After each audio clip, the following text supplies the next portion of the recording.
from the great state of Minnesota, former Olympic hockey player, and the Hockey USA team we know won the gold medal. I want to say congratulations to you and your sport. Yes.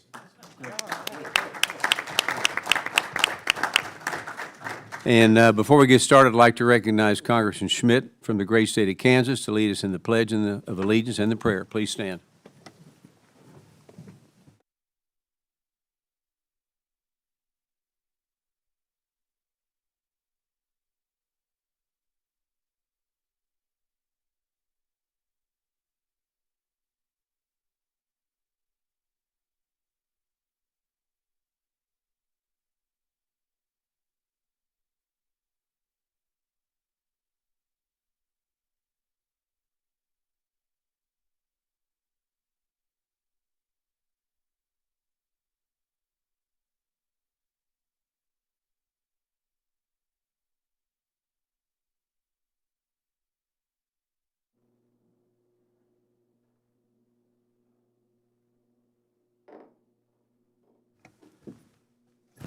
Say good morning to everyone. I want to say call the Committee on Small Business to order, and without objection, the chair is authorized to declare a recess of the committee at any time.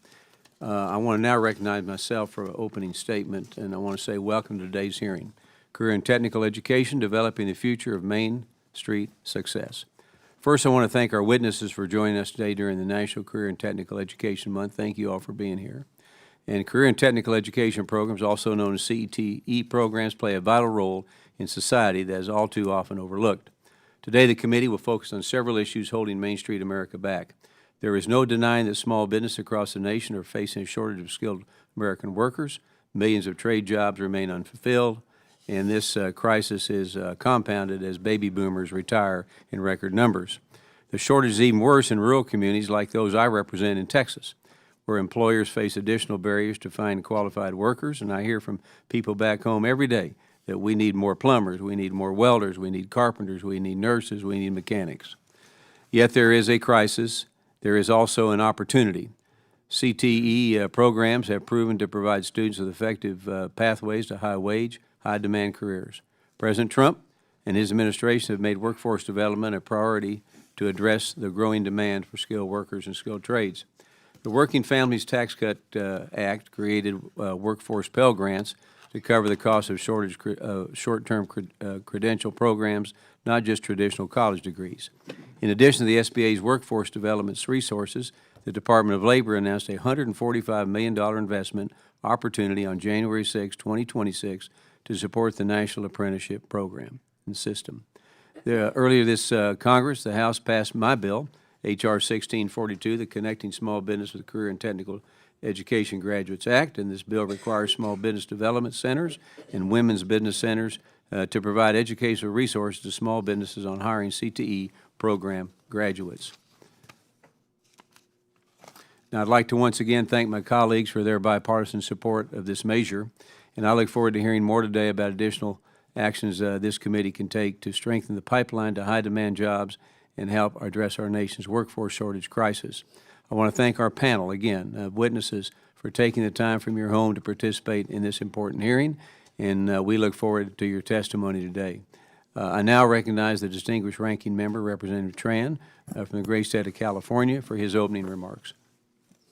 Thank you, Mr. Chairman, for convening this hearing on one of the most pressing issues facing small businesses, a shortage of workers with needed skill sets.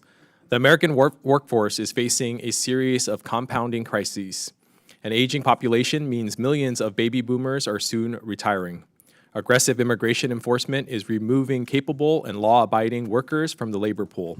And artificial intelligence is rapidly reshaping which skills are valuable. Investing thoughtfully in workplace development is more urgent than ever. These workforce shortages are hitting hardest in the sectors where affordability has become a defining challenge for young Americans. In healthcare, we'll be short over 267,000 registered nurses by 2028. In housing, we already lack as many as 500,000 builders, contractors, and construction managers. And as we attempt to reshore critical manufacturing, we lack the electricians, welders, and the advanced manufacturing workforce to make it a reality. The trend is clear. Traditional education pathways are failing workers and employers. Revamping career and technical education, or CTE, is a promising solution that builds on a system that has existed for decades. It's already widely present in high schools, and students who concentrate in it see successful outcomes. Despite this success, it has long been underfunded. Adjusted for inflation, it has been cut by more than 50% since 1980. Over the past 2 decades, high school enrollment has flattened, while post-secondary enrollment has dropped by 25%. Bolstering these budgets is a worthwhile investment. Conversely, registered apprenticeships have become one of the fastest growing CTE strategies, with the number of apprentices doubling over the past decade. By combining classroom education with paid on-the-job training, they provide a direct pipeline into a job. 94% of apprentices retain employment after completion with an average starting salary of $80,000. They don't just benefit workers, they benefit businesses as well. By strengthening retention and growing the labor pool, they provide a proven return on investment. Despite the benefits, small businesses face significant barriers to participation. The registration process is time-consuming and complex, making it difficult for resource-constrained small employers. Promising solutions like apprenticeship intermediaries and consortiums give us an opportunity to reduce that burden. These models remove much of the administrative work for small businesses and allow them to partner together to address shortages. I look forward to hearing from our witnesses about how strengthening CTE and apprenticeships can relieve our workforce shortages, bolster small business growth, and make life more affordable for the American people. Chairman, I yield back. Gentleman yields back. We'll now turn to witness introductions and recognize Mr. Bresnahan from the great state of Pennsylvania to introduce his constituent testifying here today. Thank you, Mr. Chairman. And I am proud to introduce our first witness today, Northeastern Pennsylvania's very own Dr. Keith Gunuskey. Dr. Gunuskey currently serves as Superintendent of the Wallenpaupack Area School District. He brings more than 24 years of experience in education, having served students in a range of roles, including special education teacher, assistant principal, and assistant superintendent.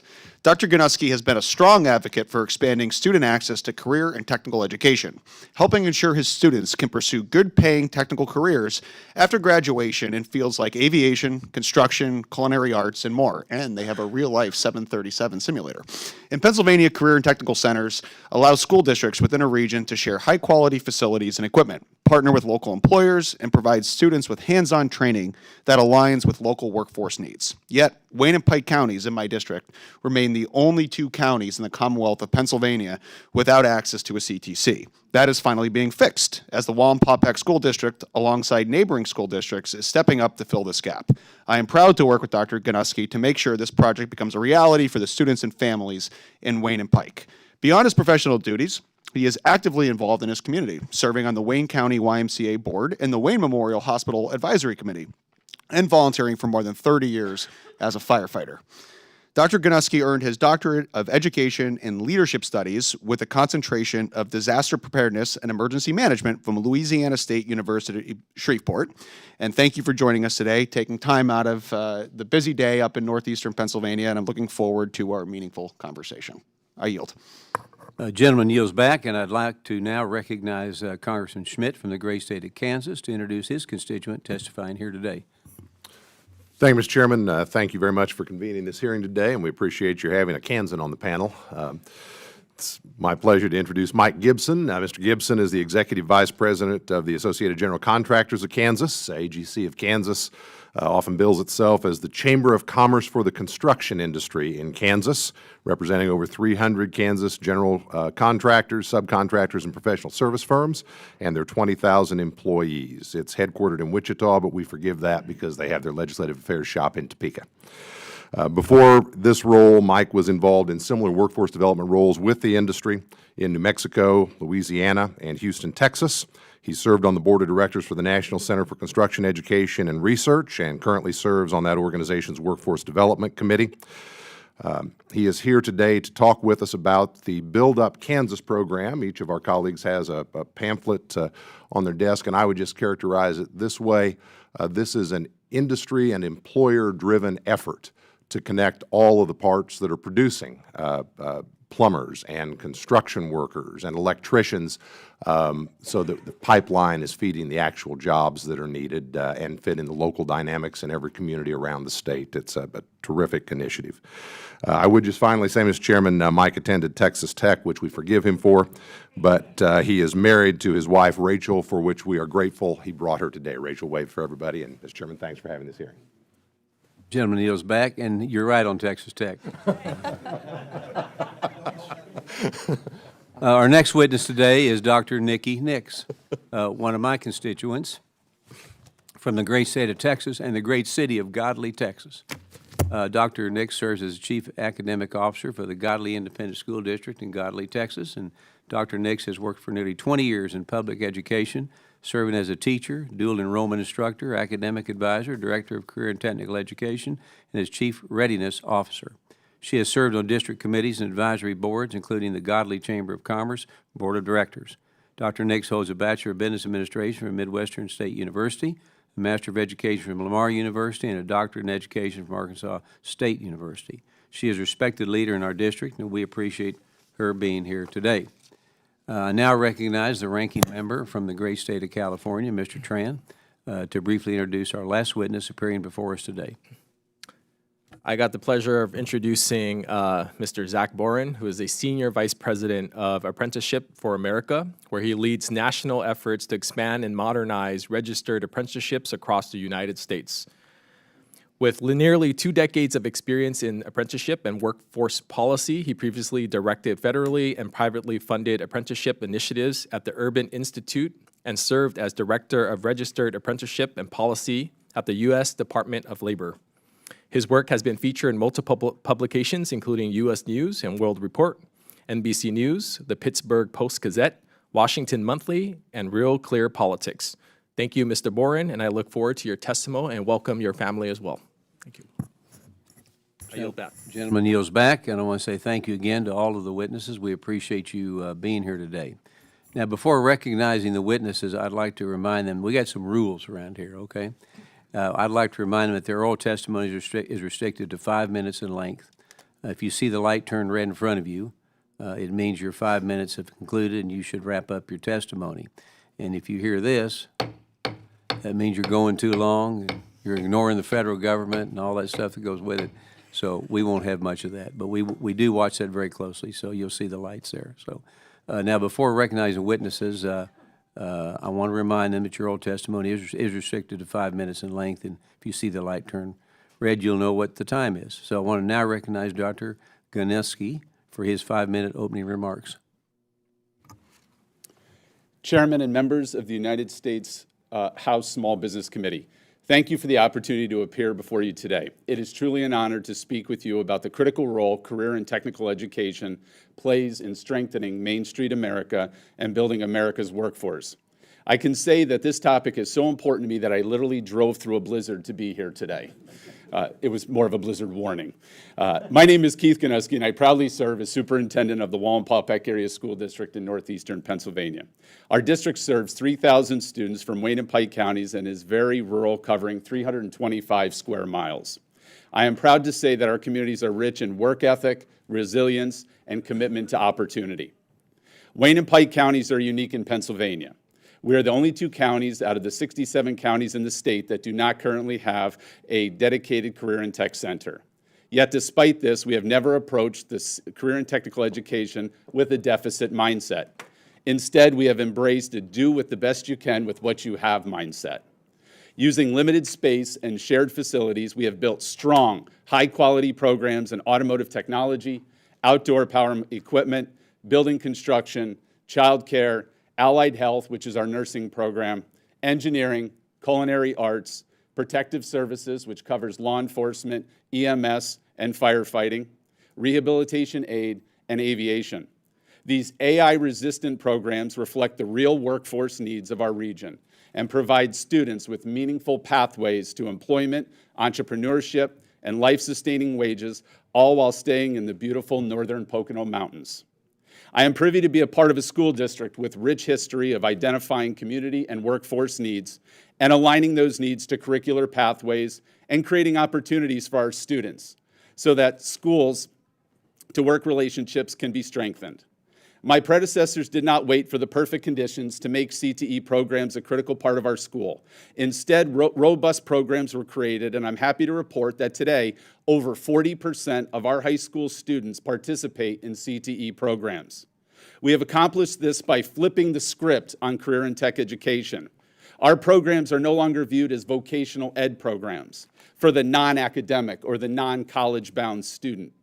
Our programs are driven by certifications and post-secondary accreditation, which allows students to bank college credits in high school, thus allowing them to graduate from college quicker with less debt, and allow the students to begin honing their skills and expertise earlier in their educational experience. At the same time, the demand for career and tech education in rural Pennsylvania is overwhelming. Our neighboring career and tech centers are operating at full capacity with hundreds of students on waiting lists. For example, the Monroe County Technical Institute currently has more than 600 students waiting for admission, and they are not alone. These are motivated students who want to learn, work, and contribute to their communities, but who are being turned away simply because there is not enough space. We feel the same restriction in our own CTE programs, as many of our class sizes are limited due to the lack of student space in our school. Where we might have 25 students in a CTE program in a CTC, that is held, we are limited to about a dozen students in our current high school. That reality underscores the need for a CTC in Wayne and Pike counties. Today, we are in the progress of building what will be the final CTC in the Commonwealth of Pennsylvania. This facility will represent the completion of a statewide network of CTE infrastructure and will ensure that no region is left behind. A major reason for this project is possible is the federal government's investment secured through the leadership of Representative Bresnahan. Through his advocacy, Wayne Pike CTC was awarded $3 million in federal funding. This investment is allowing us to expand capacity, modernize equipment, and create learning environments that mirror today's workplaces. This funding is not about bricks and mortar. It is about access. It is about workforce readiness. It is about giving rural students the same opportunities as their peers in more affluent areas. In our region, 60% of our students are considered economically disadvantaged. Career and tech education is not an alternative path. For many families, it is the primary pathway to economic stability. It connects students directly to local contractors, healthcare providers, manufacturers, service businesses, and entrepreneurs. It prepares them not only to work on Main Street USA, but to become Main Street USA. Our students graduate ready to participate in post-secondary education if they choose, ready to contribute to our country in the armed forces if they choose, and ready to contribute to our workforce if they choose. Our employers gain skilled workers, our communities grow stronger. Today, I look forward to sharing how strategic investments in career and tech education can strengthen small businesses, expand rural economies, and build a workforce prepared for long-term success. Thank you for the opportunity to be here, and I welcome your questions and our discussion. Thank you. Gentleman yields back. I now recognize Mr. Gibson for his 5-minute opening remarks. Thank you, Mr. Chair. First, I want to thank Congressman Derek Schmidt for his leadership and vision at Kansas and his invite today. I also would like to thank your staffer, Colin Hall, for his assistance in having us today. The purpose of my testimony today is to share with you some best practices and successes that AGC of Kansas has developed in Kansas. Our program, our workforce development program for CTE is called Build Up Kansas. You have a brochure in front of you that is already outdated, but it gives you a little flavor of what it's all about. But this is the most successful public-private partnership in the state of Kansas and maybe Midwest in terms of focus, bringing together policymakers, educators, and the construction industry to laser focus on CTE technical training for our younger generation. A historical perspective. Over the last 40 years, schools have been told to send everybody to college. We all know that. But with that, they've spent the lion's share of their resources on preparing kids for college. In Kansas, we, with our focus groups, and I believe this reflects the country, nearly 70% of our students either can't afford to go to college or don't want to go to college. So what are they doing? We approached the Kansas Board of Regents, which oversees the college and community college and VOTEC colleges, and the Kansas Department of Education with our training curriculum partner, the National Center for Construction Education Research, NCCR, to get that curriculum approved. It's the only construction trade materials approved by both agencies.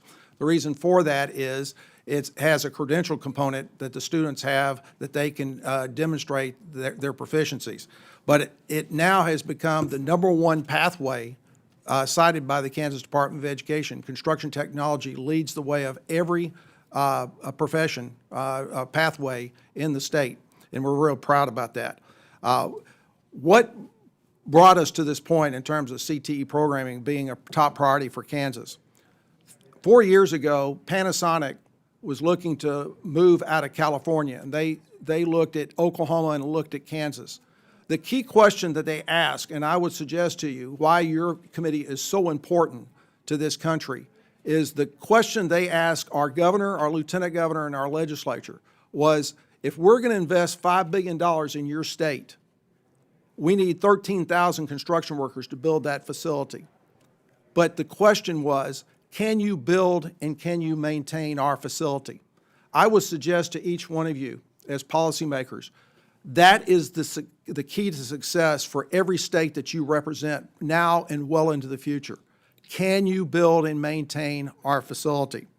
And we stepped up with Build Up Kansas. We now, with funding from the state, which pays for the textbooks, the online testing for credentials, and the trainer for the instructors, in less than 3 years, we have had 150 high schools and community colleges come online with CTE programs, 10,000 students in carpentry, welding, electrical, HVAC, sheet metal, plumbing, and the core curriculum.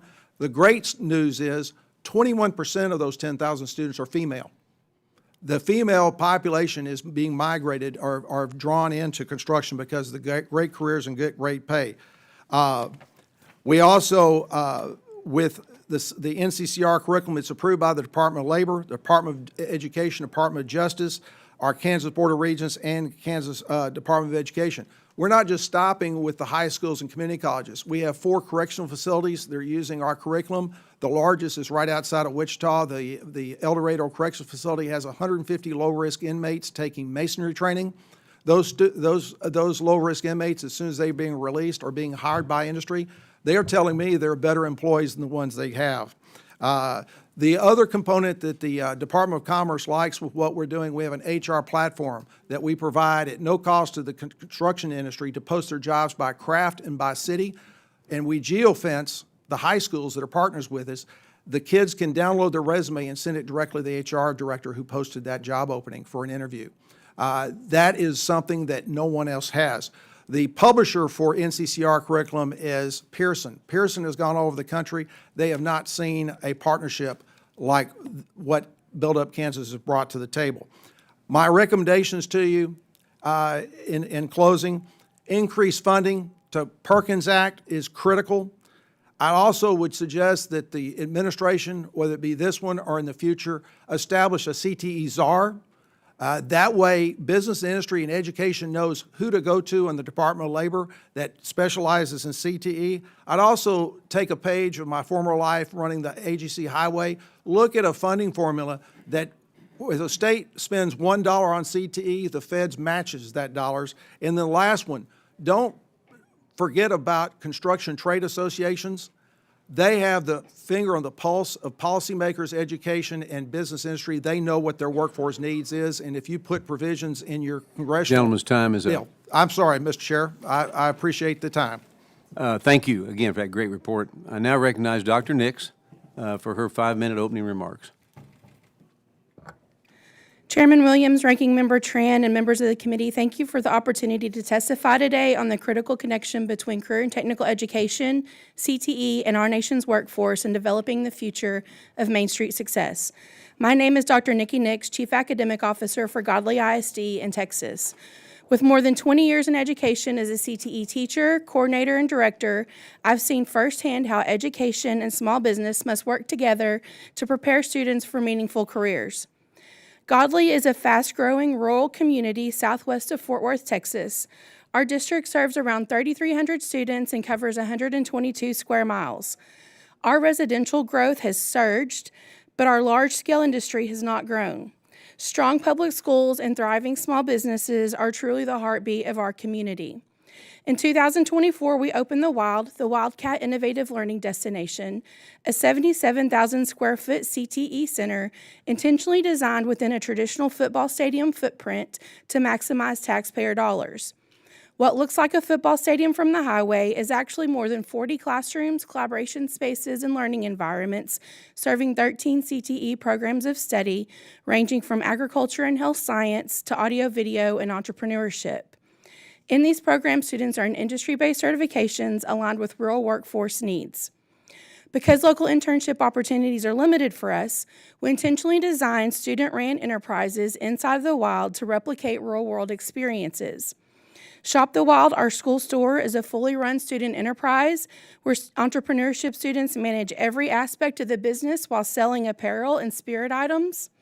Shop the Wild also serves as the point of sale for programs within the facility, like our drone students who are often hired to film aerial footage of properties for our local real estate agents, and welding students building custom projects for community members.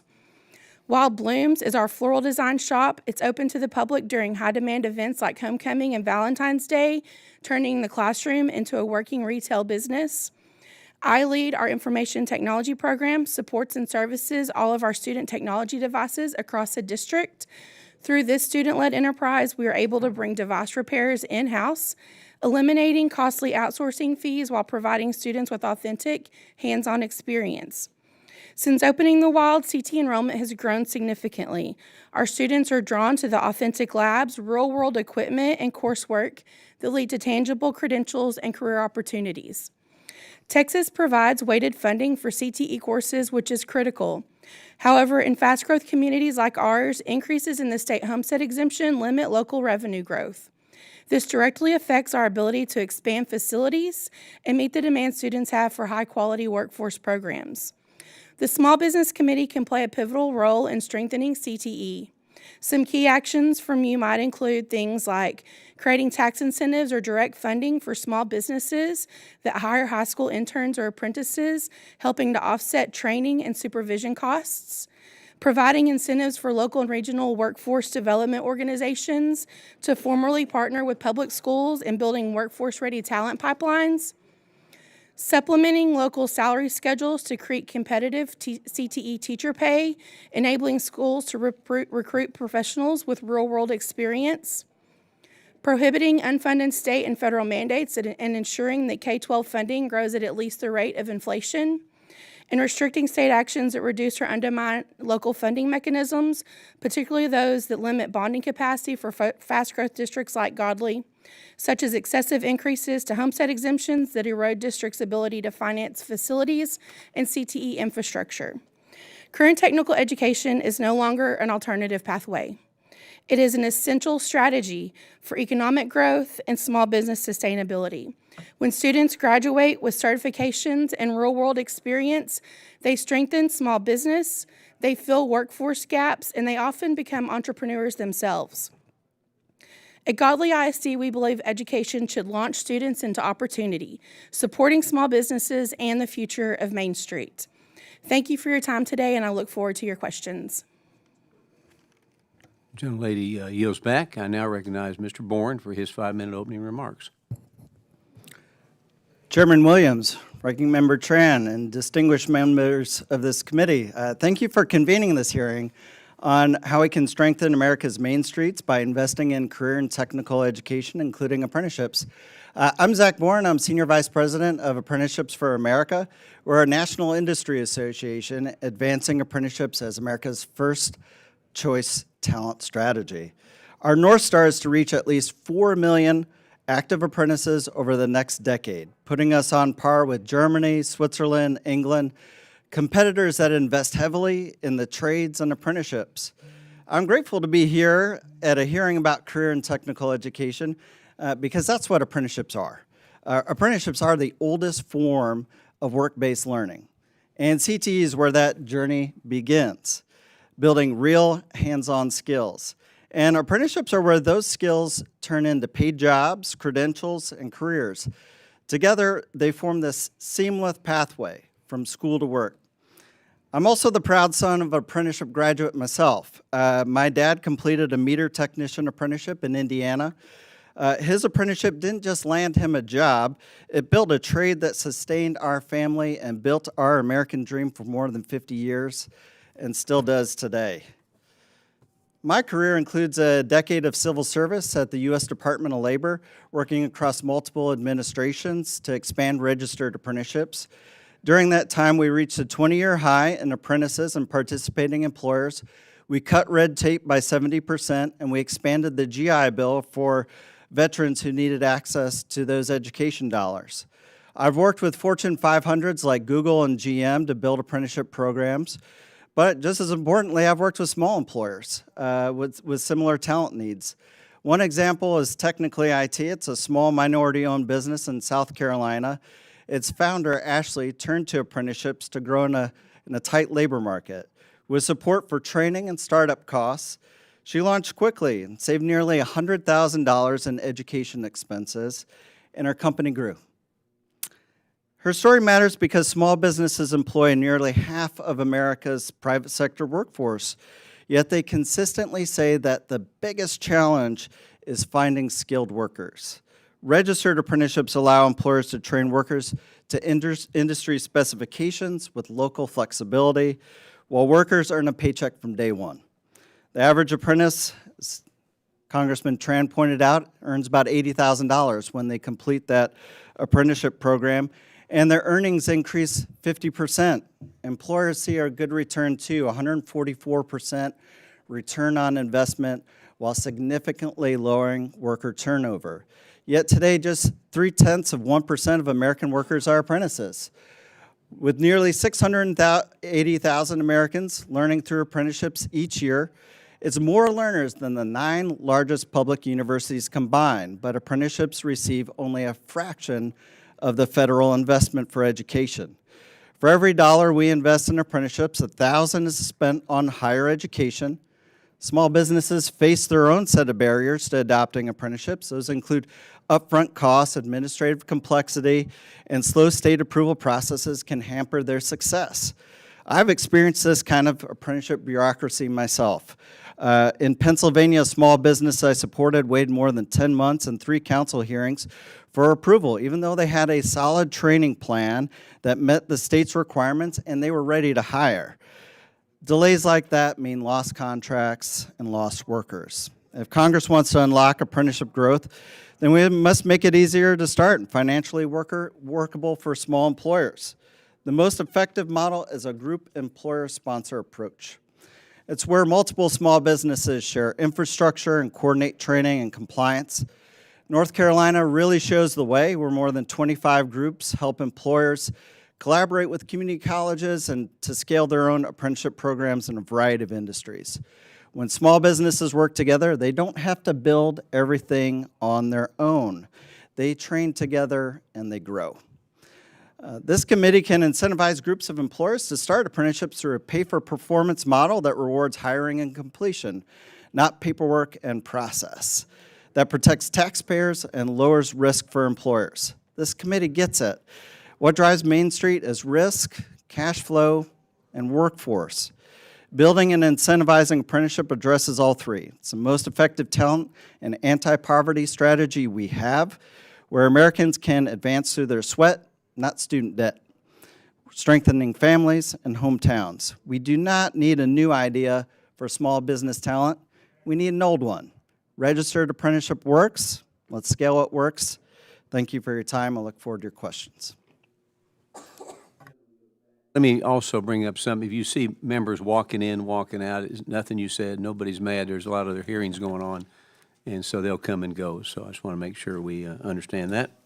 And now we'll move to the member questions under the 5-minute rule that we talked about, and I'll recognize myself for 5 minutes.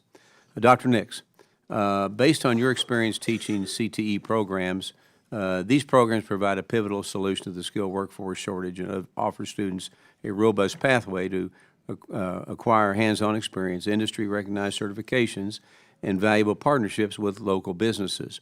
My question is, what more can be done to increase awareness of skilled trades so students can utilize them as pathways to high-paying, in-demand careers? I think it starts with really recognizing the fact that you can graduate and enter the workforce with a skilled trade that costs you pretty much nothing if you're coming from public school. There's not a college tuition that you have to pay to get that. A lot of times high schools can provide that full certification in your high school experience, and you can graduate with little to no debt. I think incentivizing that and helping parents understand that is a huge part of promoting and recruiting students into skilled trades for sure. How would an increase in the CTE students and graduates benefit rural communities like Godley, like the one that you serve in my district and others around it? The more students we can get certified and ready to enter the workforce, the faster our community is going to grow. As I mentioned earlier, we are a rural community, and our growth has largely come from rooftops and not in industry or even a lot of small businesses. If we can graduate students who understand the culture of Godley and in keeping our small town feel that our community loves, those students want to come back and live and work in our community and start new businesses there to provide construction trades and welding and masonry jobs right here locally to our own community, and that helps our own town in a tremendous way. Mr. Gibson, by 2030, data suggests that if the workforce shortage is not addressed, it will cost the U.S. economy $1.75 trillion in lost revenue. So can you explain how your member businesses have strengthened their partnerships with CTE programs? Well, thank you, Mr. Chair. One thing I'll build on with my conferee, we did a presentation last fall amongst Western Kansas economic developers, and after the presentation, a mayor of a little town of 500 came up to me and said, "Mike, y'all keep focusing on technical trades." He said, "We had a water main break in our city 6 months ago. It took 3 weeks to find a backhoe operator, and we had to have our residents use bottled water." That's one example. How did that impact quality of life and economic development? But I would suggest to you that going back to the original question that Panasonic asked, building and maintain a facility, we're right now, you are working to try to attract all those companies that left this country over the years to come back here. And I know they're asking the same question. Are we capable of building and maintaining our facilities? And the key to that is technical trades. I will promise you the return on the investment is multifold in terms of what the employer needs. The employee has a professional career. In our state, we need 58,000 new construction workers. I told the Speaker of the House, I made this comment 2 years ago, I said, "You have a partner with AGC of Kansas that cannot fail." He said, "You're making a bold statement in front of my colleagues." I said, "No, sir."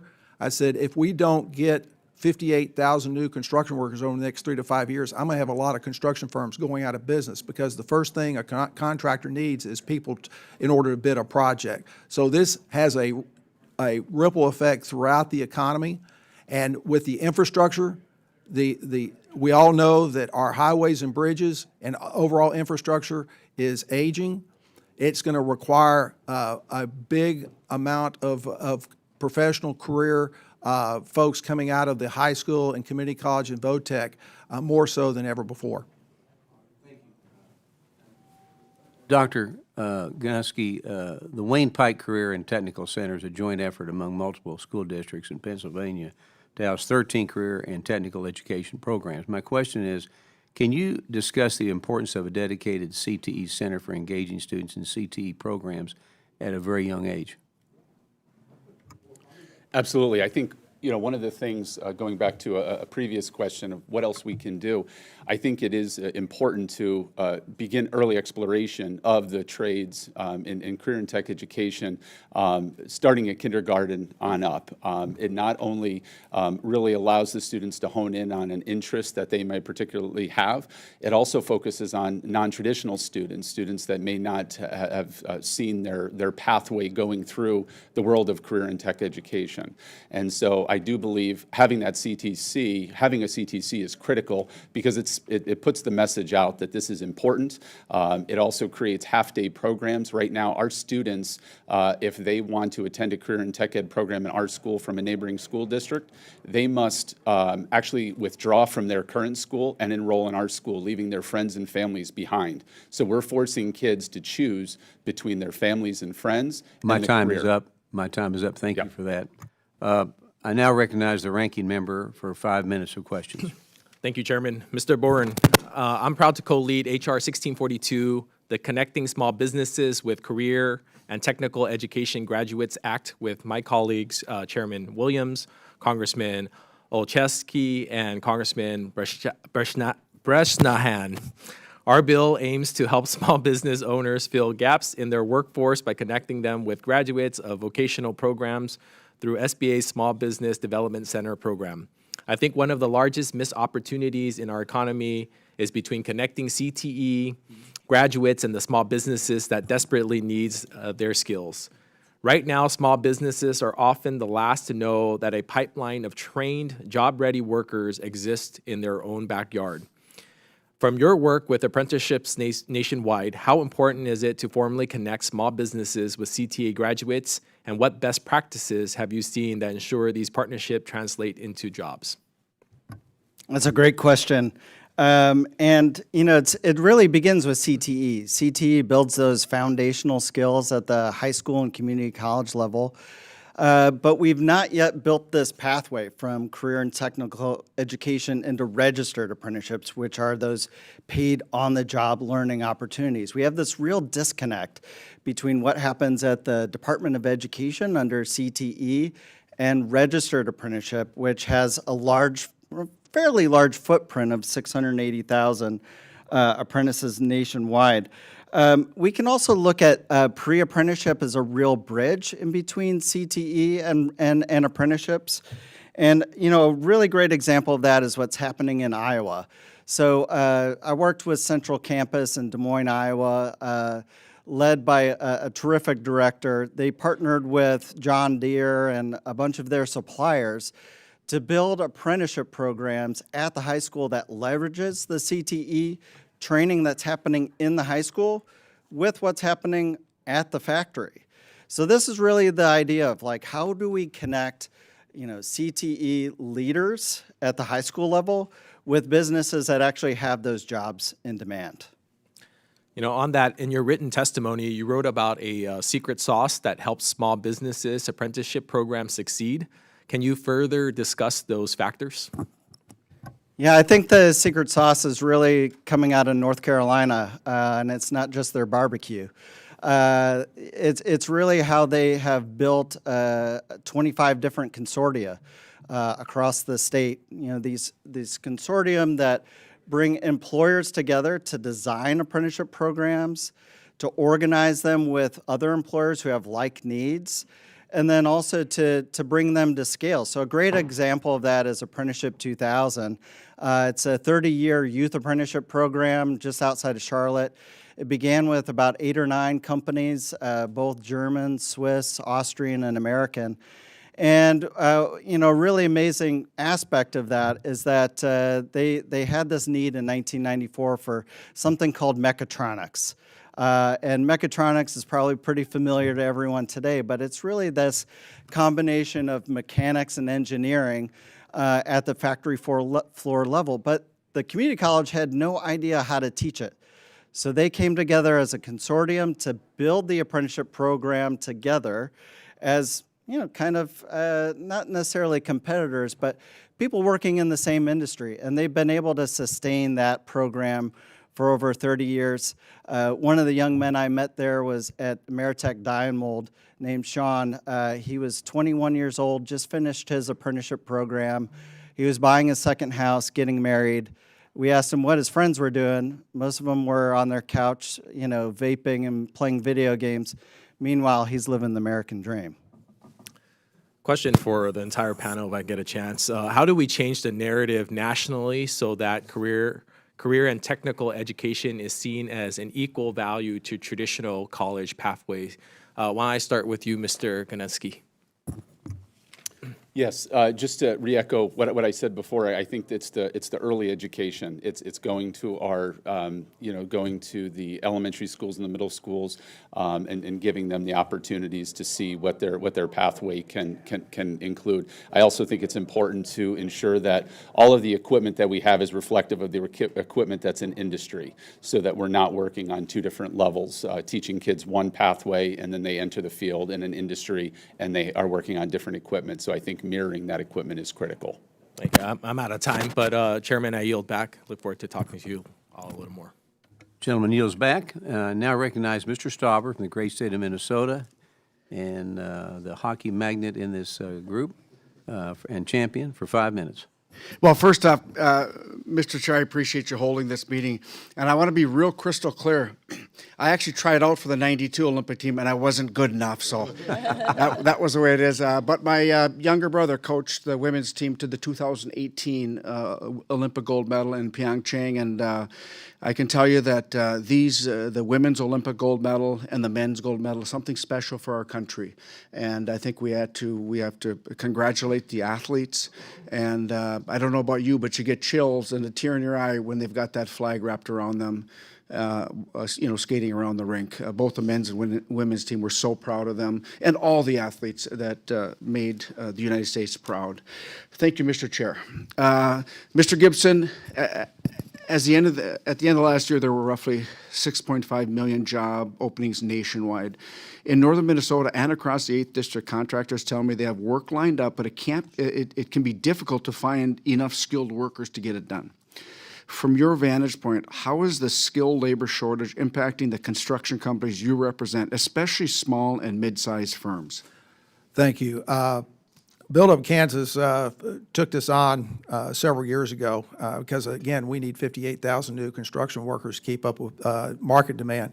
But the bottom line is the small to medium-sized firms are now having to be very selective on what they bid, which keeps them from being able to grow their company, grow their expertise, and other related growth opportunities. And that's what we want to do in small business, Mr. Gibson. Absolutely. Have the small business man or woman be part of that. Absolutely. The other thing, and the thing I saw when I moved to Kansas 15 years ago, was Kansas is ranked over the last 40 years, 40 to 45th in the country for out-migration of population. We're actually slowing that down to where employers are starting to see, because of CTE programs, those young women and men taking technical trade programs, and they're getting their credentials to where they can get jobs close to home where they grew up versus moving somewhere else, and their parents following where they go. And when their parents retire, guess what? They follow and sell their homes and take their wealth with them to wherever their kids and grandkids are. So our employers are really excited about what CTE has brought to the table because it has actually increased the number of a working pool of technical trade folks with credentials that they can immediately put to work on the job site. Right. You know, one of the things that when I talk to high schools, I say at the graduation, you know, instead of when we recognize the highest GPA in the class, why don't we recognize the best mechanic? Why don't we recognize the best carpenter? Why don't we recognize the sheet metal worker that made something to put on display? We have to really push for that. And I want to thank you all, for doing that. Go ahead, Mr. Gibson. We actually, with our community college and VOTEC, we actually have a graduation ceremony where we're, just as a graduation for our college students, we're doing the same thing. But the bottom line being is, you've got to look at how you provide those resources for that younger generation. They look for structure. Yes. And technical trade programs, apprenticeship programs. In fact, my good friend, Mr. Boren, talked about the different programs out there. Kansas is now one of the leading apprenticeship programs, pre-apprenticeship programs. And the reason for that is it brings structure to the younger generation who is seeking that structure. I've got 1 minute left, and this is for anybody here. I can have another. Oh, thank you, Mr. Chair. What would you say the impact will be from the new policy in the One Big Beautiful Bill where Congress created the Workforce Pell Grant, which will allow Pell funds to be used for components of registered apprenticeship programs starting this July.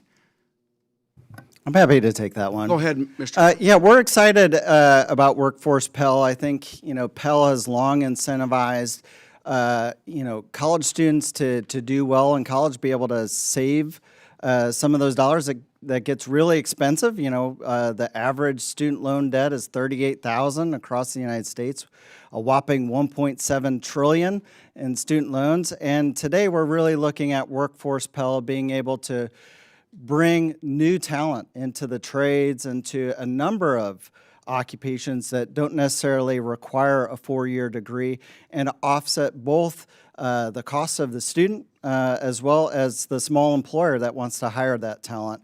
We're going to see how this rolls out. We're really excited about what the Department of Education has done here, but it's going to take a lot of innovation at the state level to get it off the ground. And I think that you bring it up at the state level. I want the states to compete. I want the states to compete, for the workforce. And I hope that all 50 states agrees with that, because at the state level, I think there's going to be great things coming out of, the discussions at the state level. Does anybody else want to talk about the Workforce Pell Grants? Because Pell Grants have never been used for registered apprenticeships. Anybody? Mr. Gibson, go ahead. I think you're going to see that the states that are focused on CTE are going to step up and take advantage of these opportunities like no tomorrow, because again, what we're seeing is our policymakers, our education deliverables. We use community colleges and VOTEC to deliver a lot of our training programs. And then the other thing that we told Congressman Smith, what a great story legislators have to tell to their constituents on how articulation agreements are being used by high schools and community colleges to use resources and not having to duplicate it. But these Pell Grants will only reinforce that momentum that is being shown on CTE. Thank you very much. Thank you for indulging me for an extra minute, Mr. Chair, and I yield back. Gentleman yields back. I now recognize Mr. Cisneros in the great state of California for 5 minutes. Thank you, Mr. Chairman, and thanks to all our witnesses for being in here today on this important topic. I'm going to start this first question with our two educators here on the panel, Dr. Gunuskey and Dr. Nix. Back when I was in high school, which is not that many, a few years ago, we had electives where you could take, whether it be wood shop, metal shop, auto mechanics, home economics, and a lot of that went away. And I know now we've created these pathways that students could get on, but the thing I kind of worry about, right, it's, these used to be electives, things that could kind of you could go from this or that and kind of see what you liked, rather than having to choose a pathway and then that becomes your direction, that now for a lot of students, if they do it for a little while and then decide they don't like it, they're still kind of stuck on that pathway on their way to graduation. How do we get back to a system where we can expose students to different things, let them choose these electives, so they don't have to kind of make this decision and they can kind of work, what, I think I like this. Maybe I didn't like that, but let me try this. How do we get back to that? Well, if you use myself as an example, I changed my major 5 times in college and got a degree, and then still went back and got an alternative certification to become an educator. So most times, even after you enter the workforce, you change your job multiple times before you actually find where you land. I think that's an important distinction to make for our students as well. And it's something that people have touched on in different arenas already. Pell Grants are great for you when you're graduating high school. Apprenticeships are great for you as you're in high school and leaving high school and going into college. These are all things that address the problem when you're ready to enter the workforce. But I think a bigger part of the core problem is addressing this from pre-K to professionals. It's an initiative we have in our district where we start with students as young as pre-K, start having conversations with students about what their innate abilities and strengths are. If you aren't good at conflict resolution as a kindergarten and you can't keep your hands to yourself, you probably won't be a really good police officer if you're not innately good at that. Doesn't mean that you can't be, but it's going to be a lot harder path for you to achieve that and be successful in it. So we have a lot of conversations about students learning about what their abilities are, where their strengths lie, and then helping them understand what careers align with that outside of just their sphere of influence. us. Because if you grew up in a household where your dad was a police officer and your grandpa was a police officer and your uncle was a police officer, that's what's familiar to you. So we have to be very intentional about exposing students to careers outside of what they're immediately in contact with, helping them learn about who they are as individuals, and then helping connect them to careers that align with those so that they can make informed decisions as they move through life. Well, thank you for that answer. I think it is important to kind of work with kids young to find what they're good at and kind of help facilitate that process. But Dr. Gunuskey, what would you, how would you? Yeah, absolutely. I think that is a great question. And what we do at our school is, as ninth graders, all students pick a wide variety of introductory classes that they can take, short little bursts, which are basically a microcosm of the pathways that they can explore. And then the students, once they pick that pathway, they are able to change if that's something that they realize they don't like, because it's not only important to find out what you want to do for the rest of your life, it's also equally critical to find out what you don't want to do for the rest of your life as early as possible. But I think it's important, and I'll use this analogy when you talk about taking a variety of classes. I think that, you know, if you were to look at each class as a brick, and if you just take a smattering of classes throughout your entire career, at the end of your high school career, you might have a pile of bricks. If you take those within a given pathway, you've taken those bricks and built a foundation of which you can now build your career on. So that's kind of the idea that we're focusing on, is ensuring that kids are leaving with a firm foundation, not a pile of bricks. All right, thank you for that. And, you know, Mr. Boren, let me ask you this, right? I've been told, I've heard it, and actually the chairman kind of said the same thing here, right? But I've been told by many CEOs, I don't need more MBAs, I need more welders. Mm-hmm. So how can this committee help facilitate that process? Yeah, I think this committee plays an important role on really helping small employers work together. As I mentioned in my testimony, North Carolina is a great example of how we build consortia of small employers, medium-sized employers with all of the similar talent challenges. You know, I talked about how these employers can come together through group sponsorship programs offered by the U.S. Department of Labor, and certainly in California, it's possible to bring together the same training under the same roof with the same ability to recruit, build a brand name, just the way we see colleges build a brand name today, and go out and build really first-class training programs. All right, well, thank you for those answers, and I'm out of time, so I yield back. Mr. Chair, could I just expand on his question? 10 seconds. 10 seconds. It's how you deliver to the younger generation. They get all their information here. We spend almost 40% of our total budget, workforce CTE budget, on social media, pushing out the careers and the pathways. Gentleman's time is up. And so keep that in mind. Gentleman yields back. I now recognize Mr. Muser from the great state of Pennsylvania for 5 minutes. Thank you, Chairman. Thank you to our witnesses very much. Dr. Gunuskey, nice to see you. I know that ride very well that you took on the way down here, and I'm also not surprised at all to hear how Congressman Bresnahan was very supportive as he works real hard for the district, of course, for the long term and the short term. So that's outstanding work. Good to hear. You know, career and technical schools, we all get it as far as their importance. All you got to do is walk in one and see a young man, a young lady whom might have their head on the desk in a traditional schooling and now has got a bounce in their step. They're taking care of business. They love what they're doing. It's fantastic. I love seeing it in the high schools, in the public schools, and then, you know, in the CTEs themselves. We fortunately, in my district, right outside of Congressman Bresnahan's district, have some great CTE schools. Pentech, for instance, Schuylkill County Technical Center, Northumberland County, Lebanon County Technical Center. We have some great ones. Columbia Montour, Berks County, Luzerne County Community College has an outstanding program.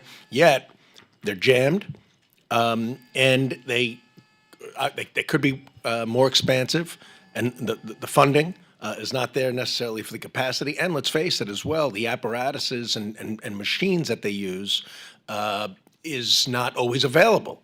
because they need the latest things in order to develop the skills at the right level. So it's great how you integrate with, it's really a training ground for a lot of businesses. So I know that's a big piece of it. Another big piece of it, of course, is in 2019, our friend from Pennsylvania, actually G.T. Thompson, had a lot to do with the Perkins grants being expanded. So that's very, very important and very meaningful. Last year, Pennsylvania got $50 million. I'd like to see that be a lot more than that, double if not triple. And as well, the Pell Grants under the BBB, as I think you know, the Pell Grants were expanded from not just long-term, but short-term. So really, I mean, I got a list of questions here, but I'd really just like to hear from you all. What else do we need to do to help improve, expand, provide the right equipment to the schools that you are all doing such a great job and dedicated to developing? I'll start with you, Dr. Gunuskey.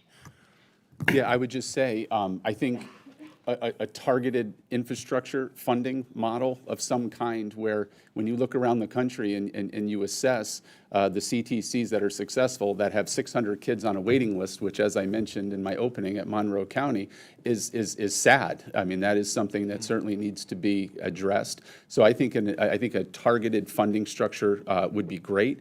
I also think, and you had mentioned Perkins, and I can't agree more, that is something that certainly supports our funding and for career and tech education, but in an indirect way, so doesn't the other funding models that we have, including title funding, special ed funding under IDEA.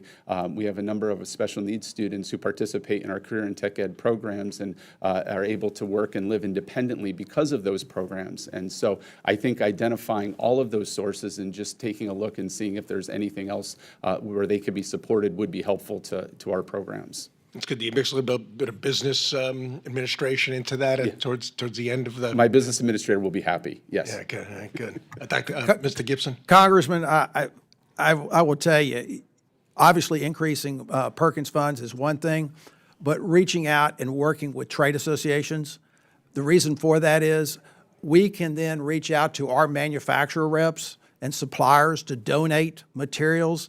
We've got programs in the high schools and community colleges where we'll get a sheet metal subcontractor to donate a sheet metal brake, which costs about $150,000 to $200,000 a piece. Right. But if they see that that school is committed to CTE programming, AGC can reach out to our contractors, our subcontractors and suppliers and their manufacturer reps to say, we want you to get involved. Why are they going to get involved? Why would Black & Decker donate materials to that? Because they know that those kids are going to be trained on those tools, and they're going to be on a job site, and they're going to ask that manufacturer or that company to buy those tools that they were trained on.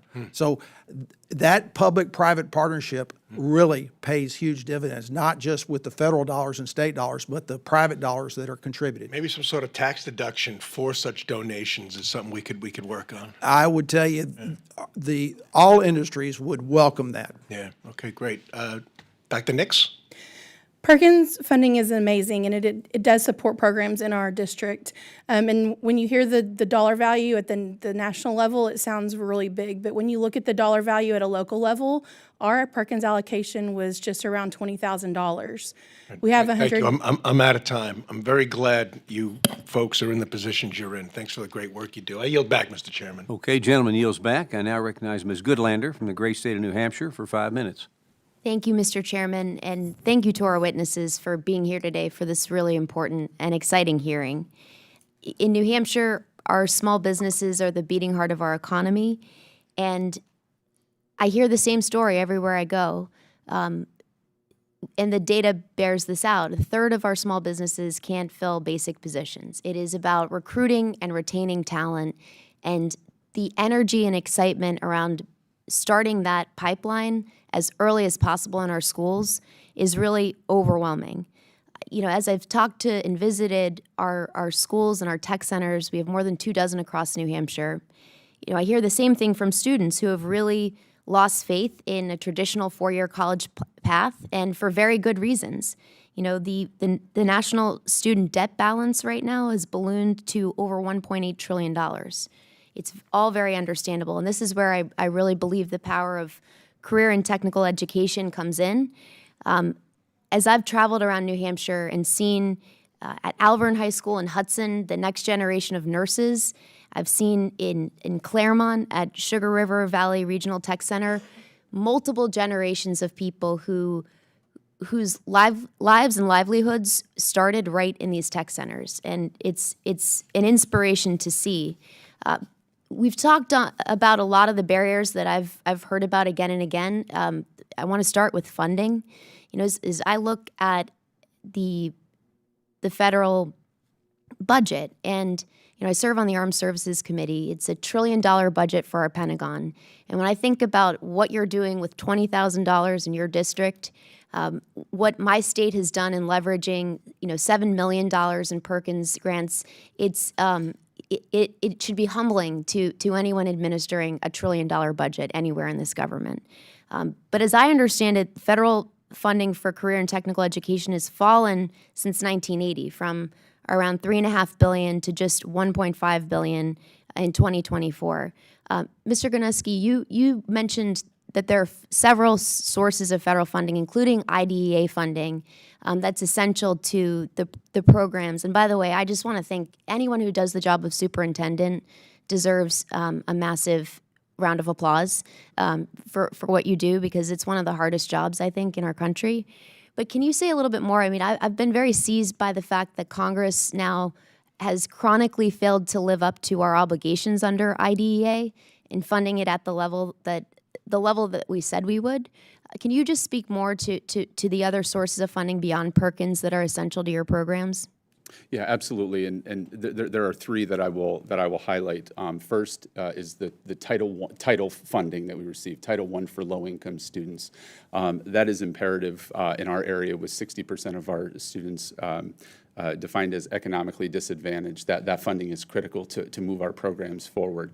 As I had mentioned, being over 325 square miles, access to our programs, transportation is also a very big challenge that we face.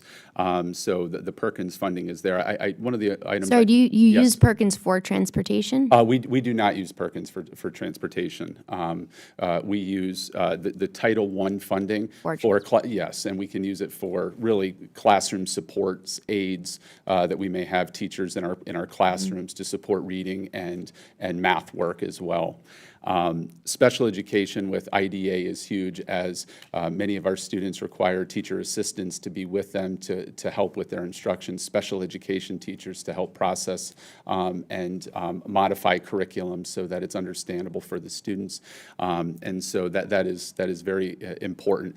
And then there's something called a WIOA that I wanted to mention, which is the Workforce Innovation Act, and really that is super important in helping us network with our workforce boards, and it's a real collaborative approach that we have been able to work with in our community in just trying to leverage as much funding as we can and collaboration into having our students have as much experience as possible. Thank you. Mr. Boren, you mentioned that in your written testimony that the National Apprenticeship Act hasn't been meaningfully modernized in more than 80 years. I really look forward to working with you on that project. You mentioned that sometimes just the red tape, excessive paperwork, and registration requirements, which can exceed 35 pages, have been a real barrier to getting small businesses involved with apprenticeship programs. And you chronicled some pretty outrageous stories of red tape. Show us the red tape. Let's cut it together. I'm out of time, but I appreciate your testimony on this point and look forward to working with you. Gentlelady yields back. I now recognize Mr. Bresnahan from the great state of Pennsylvania for 5 minutes. Thank you, Mr. Chairman, and thank you to Congressman Muser for those kind remarks earlier, and thank you to the witnesses. I know it is quite time-consuming to take time out of your days and your lives to come here and advocate for your causes in front of Congress, but it really does mean a lot. And Dr. Gunuskey, thank you for making the trek through the blizzard from northeastern Pennsylvania, and we'll be spending some time on Thursday, so should you need a ride home, we'll make some room to accommodate. But one of the first places that I got to visit after becoming a new member of Congress was your CTE, and something that really stuck with me was the excitement and the passion that we saw from your students, whether that was in the culinary program, the aviation program, the small automotive repair industry. And something that I also experienced in my last life as being a contractor, and I'm sure Mr. Gibson would agree, is just the pipeline and availability of the future workforce.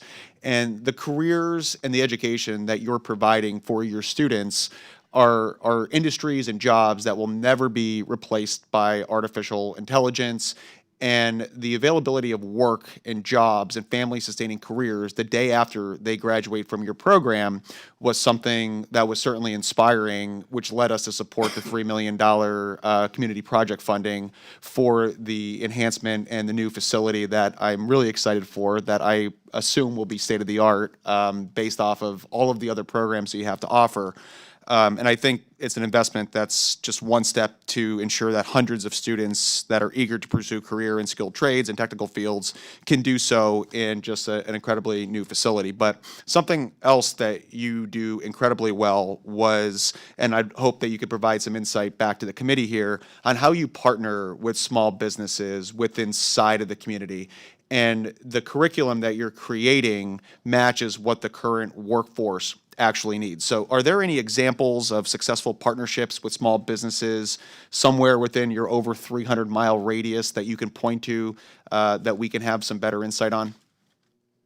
Yes, absolutely. I'd be happy to share that. So one of the reasons that I think our programs are so successful is because they're celebrated and embraced by our community. Our community loves that we have these programs. They see the value in them. They just understand that we need more of them and we need them to grow. We need more participation. What has, I think, greatly benefited our program, and it's something that I think Pennsylvania does very well, is the requirement for every CTE program to have occupational advisory committees, OAC committees that meet twice a year. And those committees are required for small businesses, industry professionals, post-secondary institutions to come in and meet with us twice a year, each program, and really dissect what we're doing, looking at our task list, looking at what students are learning, looking at the equipment that we're utilizing, and giving us feedback as to are we hitting the mark or are we not? What do we need to change? What do we need to update? And so I would strongly suggest the OACs, any school who is not doing that, I think that is a strong complement to any program. How frequently will you adjust curriculum based off of that feedback? After every meeting. So after every meeting, our teachers will take the feedback and they will begin adjusting task lists for the future. And again, that keeps us in sync with the small businesses. Again, our small businesses are terrific partners. We would like to have more small business participation because we believe that the more numbers that we have, the greater value that we have in our programs and the better feedback that we can receive and make those changes. How has the local community and surrounding area been receiving the idea of such a large investment and the idea that out of 2 counties in the Commonwealth of Pennsylvania are the only 2 that don't have a dedicated CTE, CTC?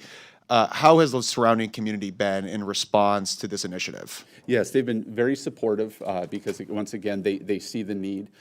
As I had mentioned before, the difficulties that we now face with students sharing districts, having to disenroll in one district and re-enroll in another district, naturally puts up barriers for students and families that is really inequitable when you look across the entire state, where no other county has to do this except our 2 counties. So it has been very well received and very well supported.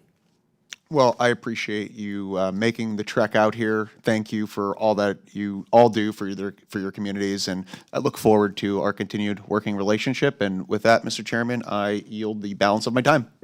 Gentleman yields back. I now recognize Ms. McIver from the great state of New Jersey for 5 minutes. Thank you so much, Chairman, and thank you to our ranking member for convening today's hearing. I want to thank each of our witnesses for joining us here today, especially with all of the weather and everything going on. Happy that you can be here with us. Across the country, small businesses are struggling to find workers with the skills they need, while too many young people are questioning whether a traditional 4-year degree is the only path to economic prosperity. Last December, 1/3 of small business owners reported job openings they could not fill. At the same time, student loan debt is rising, and recent college graduates are experiencing higher unemployment rates than the broader workforce. We must build better bridges between education and the workforce, which we've heard today on this panel.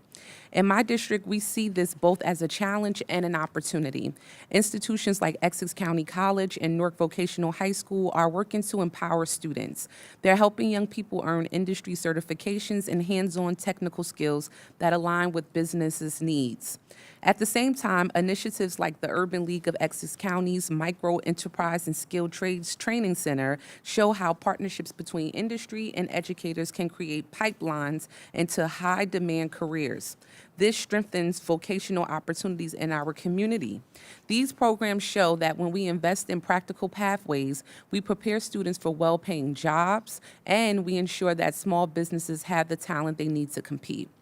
With that, I have one question for Mr. Boren. Participation in career and technical education programs have remained largely flat for years, and instructor shortages continue to limit expansion in high-demand fields. From your perspective, what federal policy changes would most effectively expand high-quality CTE pathways and better connect people to apprenticeships and employment opportunities? That's a great question, Congresswoman. It's a mouthful. It's a mouthful. And I appreciate the question because we just have underinvested in CTE and apprenticeships.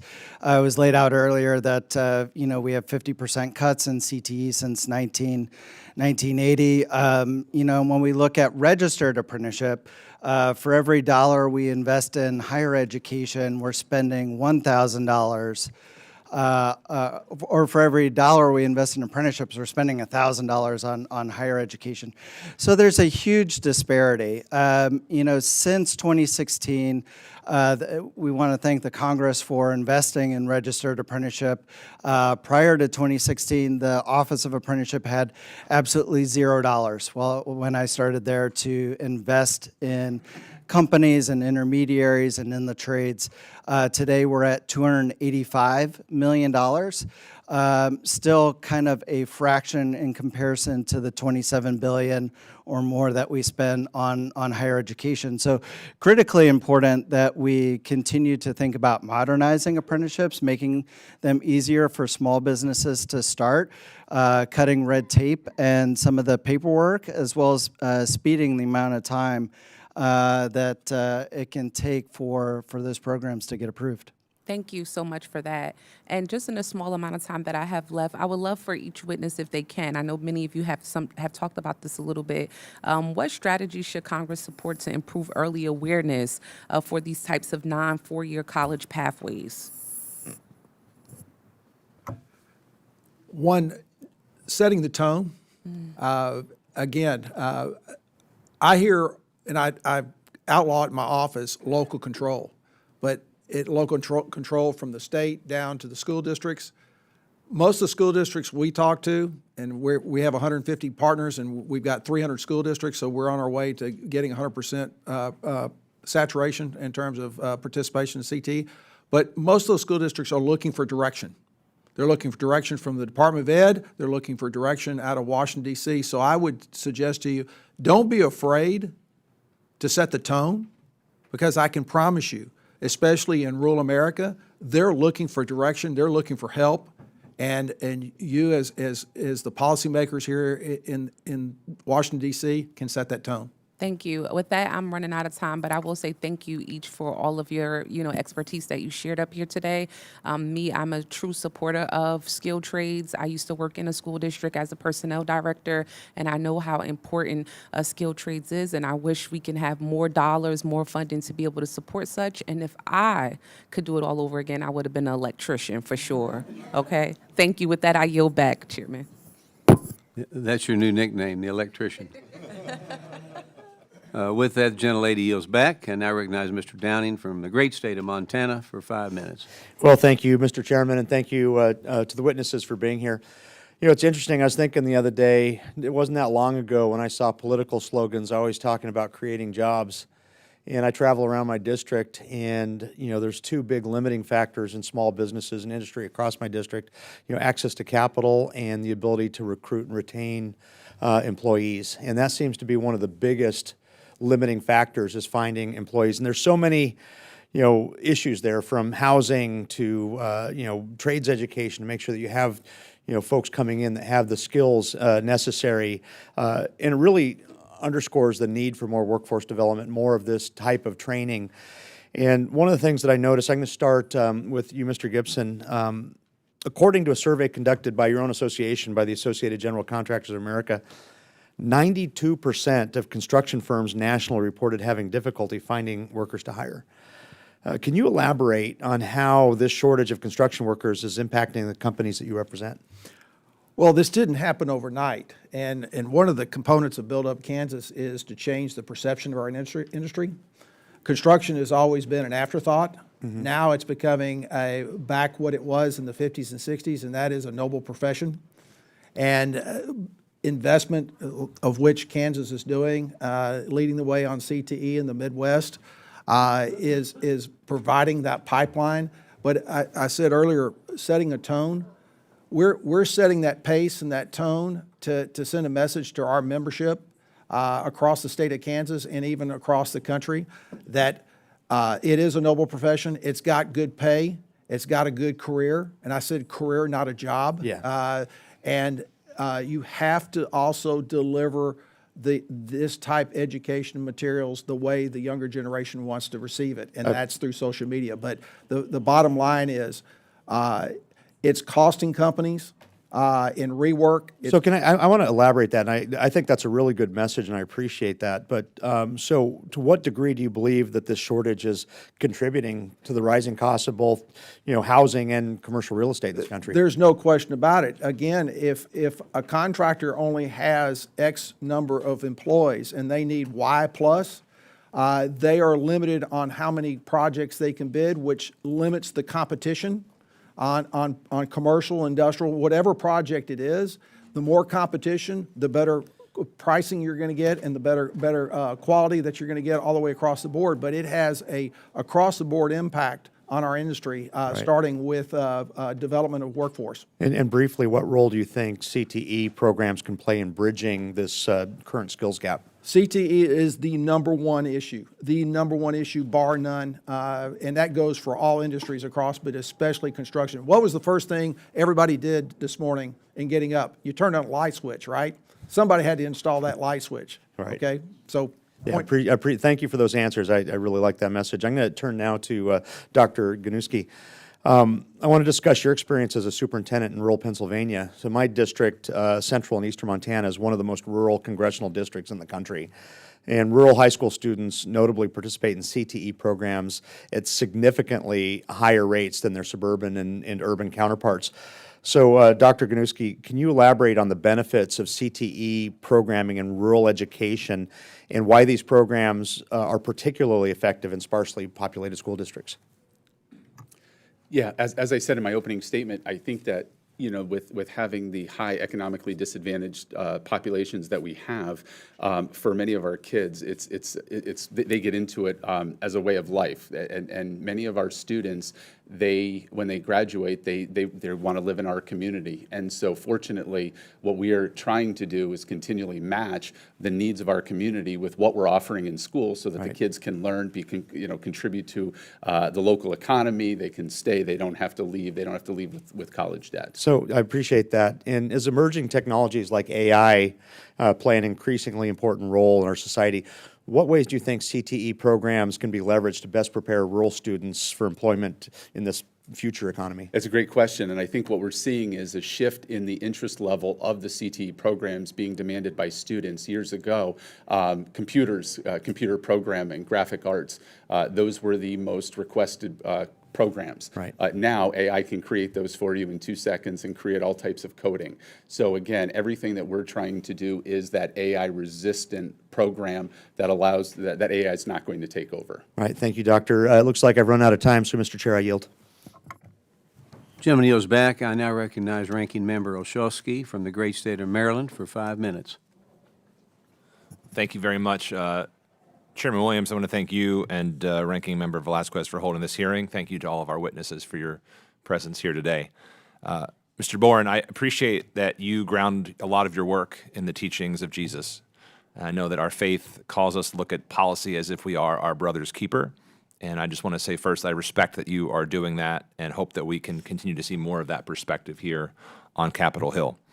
I know that you and many others in my state worked hard to pass Maryland's RAISE Act to create more tools and expand registered apprenticeships to new industries, employers, and communities.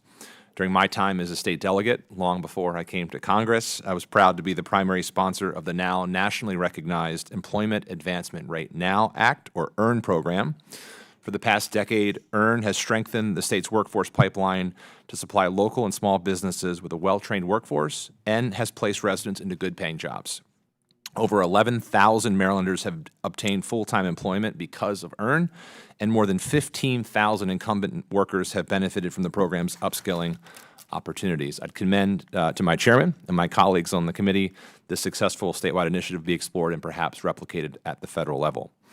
Back home in my district, Reisterstown Main Streets is home to the nonprofit Kavanaugh House, which hosts a partnering apprenticeship program for upholstery and sewing that matches students with workrooms and experienced trade people at industry-leading businesses. These partnerships allow students to refine their skills, gain invaluable hands-on experience, and build confidence in professional settings. Unfortunately, as we know, not every small business can provide this type of paid service to train and retain its students as workers, and that's where CTE bridges the gap. That's why I was proud to partner with Chairman Williams to pass the Connecting Small Business with Career and Technical Education Graduates out of the House last year, a bill that will help match students and graduates of CTE with actual job opportunities through small business development centers and women's business development centers. We'll have to get it done in the Senate soon, Mr. Chairman. We need more of this common sense type of legislation. Doing so will help ensure that America continues to be a place where small businesses, especially those on Main Streets, can thrive. Mr. Boren, I'll start with you. We know that small businesses make up 99% of employers, but just a small fraction of apprenticeship sponsors. Is the main issue the administrative capacity, or are there other barriers we should be tracking? Yeah, I think and thanks for your opening remarks. I do appreciate you being from my home state and Maryland really being the second fastest growing apprenticeship state in the country. Has a lot to do with the leadership of the governor and folks like yourself. And one of the things that we're seeing where Maryland is leading is really in pay for performance for apprenticeships. So that really came about in the RAISE Act, as you know, and is being undertaken by the state to pay for what works. You know, oftentimes we are using federal dollars where we put grants out, bespoke programs, and we hope that they work. This idea around pay for performance pays for success when apprentices are gainfully hired, retained, and ultimately what we hope to get to in one of our new pilot programs is to where they complete. So if you're going to start an apprenticeship program, there is no reason why we ought not pay that employer or that apprenticeship sponsor for that completion as well. One area I just wanted to highlight too that I think is really critical for this committee is helping our veterans. Veterans are a critical component of how small businesses can grow. Yet the post 9/11 GI Bill focuses only on higher education. If we're to really help expand apprenticeships with small businesses, we need to level the playing field, giving them their full housing benefits and tuition. My calculation looks at if you choose apprenticeship, you're getting $200,000 less than you would if you decided to go pursue that French Lit degree at Brown University. That's a really important perspective. Thank you for that. With my remaining time, 30 seconds, Dr. Nix, what percentage of your CTE graduates are going on to apprenticeships, and do you have any formal partnerships with employers to help create those pathways? In Texas, we have an indicator on accountability called CCMR, College Career Military Readiness. 86% of our students graduate with an indicator in one way or another. 77% of students indicate that through career or military readiness. So a large portion of our students do graduate with that indicator. Just to add one barrier that we have in fulfilling apprenticeships are age restrictions and liability that apprentice providers face as far as housing students underage in their facilities. I appreciate all that feedback, and thank you all for the work. Sorry to have time for questions for everybody, but thanks again for being here. Gentleman yields back. Now recognize Congressman Schmidt from the great state of Kansas for 5 minutes. Thank you again, Mr. Chairman, for convening this hearing, and thanks again to our witnesses for being here.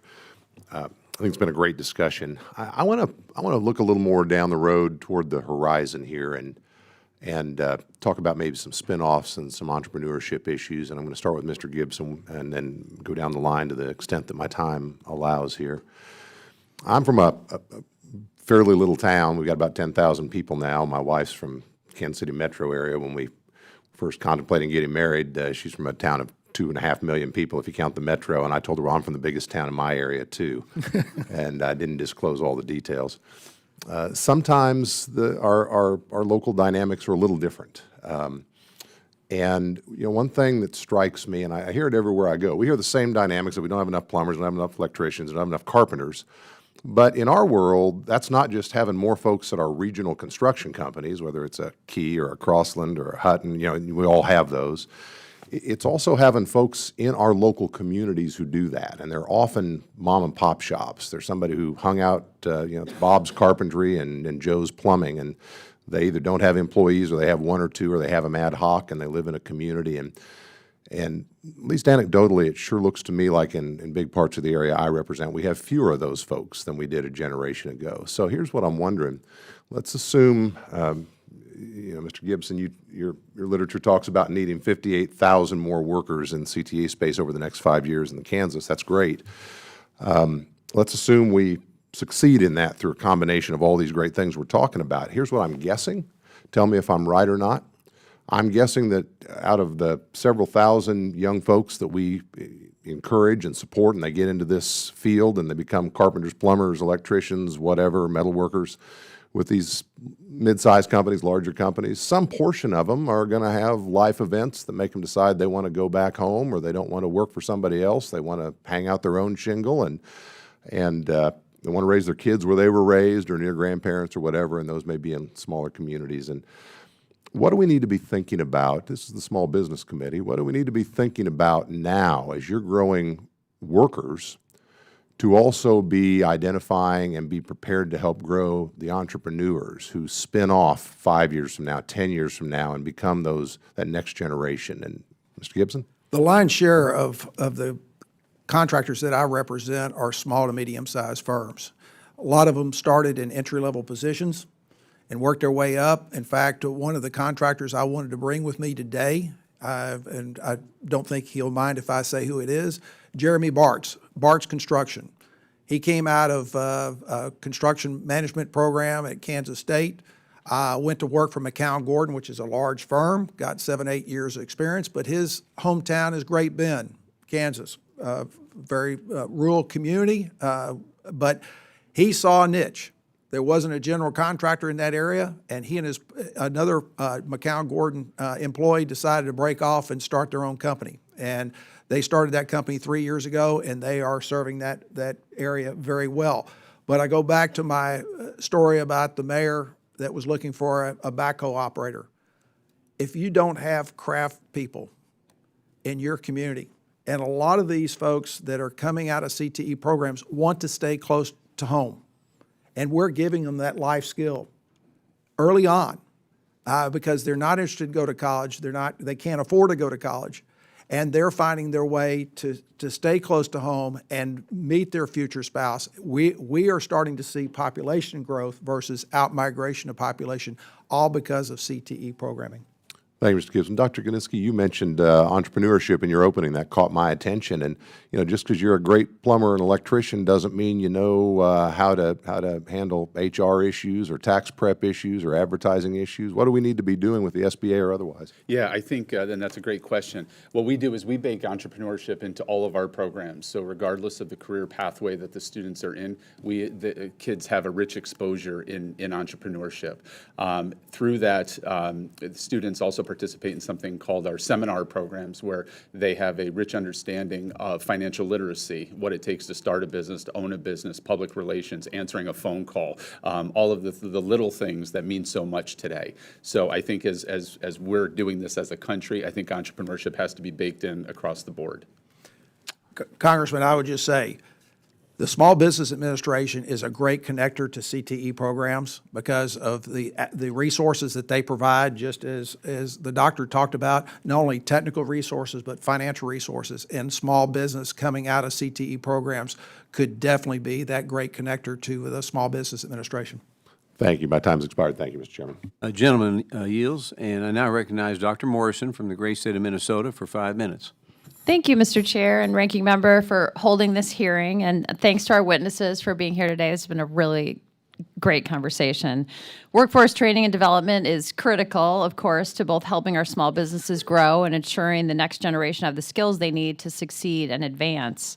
Minnesota's 3rd District is proud to be the home of Anoka Technical College, Hennepin Technical College, and Normandale Community College, which provide higher education and training through career and technical programs to ensure their students are equipped with the skills they need to succeed in today's and tomorrow's workforce. I had the honor of visiting Normandale Community College actually just last week and hearing about how they're shaping and preparing Minnesota's workforce. AI is increasingly impacting the way we work and changing the skills that employers are looking for in their employees. A common concern I hear from recent graduates entering the workforce is that AI is replacing many entry-level jobs. During my visit to Normandale, I learned about how they're training students to do jobs that AI can never replace. Mr. Boren, how can apprenticeships, technical education programs, and community colleges help ensure that students have the skills they need to succeed in an increasingly AI-driven job market and are able to find a job now and in the future? I think you're exactly right, Congresswoman. We are seeing a hollowing out of the entry-level labor market due to AI replacing that early entry-level jobs. The challenge is, we're going to need these folks later on too, and we need to get them in the workforce today. Nobody can wait 5 or 6 years to get into the workforce. And that's where apprenticeship, especially registered apprenticeship, is a flexible, industry-driven training program where employers drive the learning. It's not a train and pray model. It's where we invest today in apprenticeships, as we have since 2016, and we see an 80% increase in the number of employers and the number of apprentices being engaged in a variety of fields. One of the exciting things is that since we've invested, we see more than 50% of apprenticeships now being outside of the trades. So they can be in insurance, in healthcare, in IT. A number of different industries are now investing.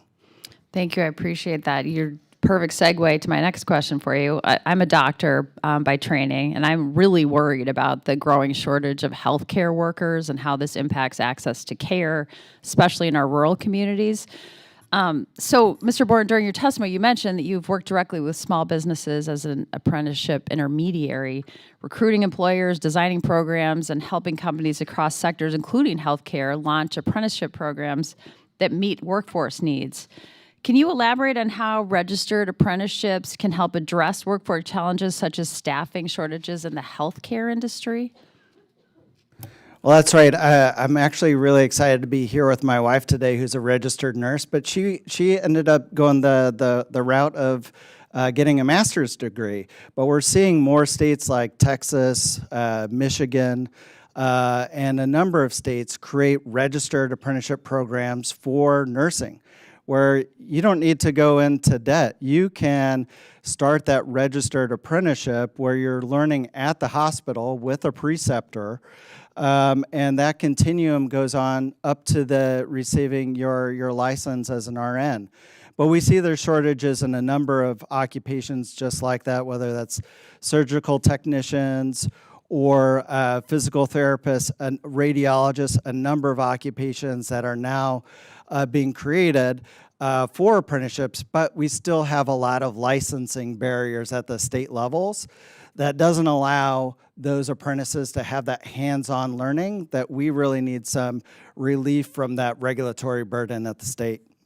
And you kind of touched on this, but what skills do apprenticeships teach that can't be taught in conventional classrooms?